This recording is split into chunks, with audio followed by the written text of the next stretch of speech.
Nicola Zaggia, presidente della cantina di Conselve. Parliamo con lui di un prodotto fondamentale e molto importante del territorio padovano, il friularo di Bagnoli.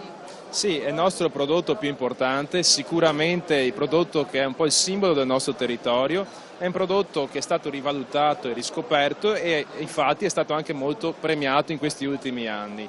Tra l'altro arriva da un'esperienza di premio come vino che si è distinto appunto nel Vinitaly già l'anno scorso e nel frattempo appunto ha vinto anche un concorso internazionale, il concorso mondiale di Bruxelles, dove anche lì si è distinto per qualità e per tipicità. Quali le particolarità di questo vino? È un vino molto particolare perché è quasi esclusivo, nel senso che si può produrre solo in un territorio molto delimitato, sono 14 comuni che ruotano attorno al territorio di Conselve e quindi da questa sua peculiarità si contraddistingue poi anche dal punto di vista organolettico.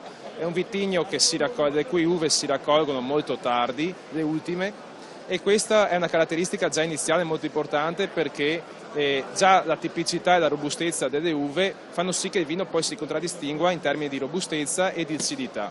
E poi parziale appassimento. C'è vorrei dire quasi totale appassimento, non è totale ma quasi, e quindi questo appassimento va ad aggentilire quei toni aciduli e poi il lungo invecchiamento va ad ammorbidire quei spigoli diciamo un po' che rimangono nel prodotto.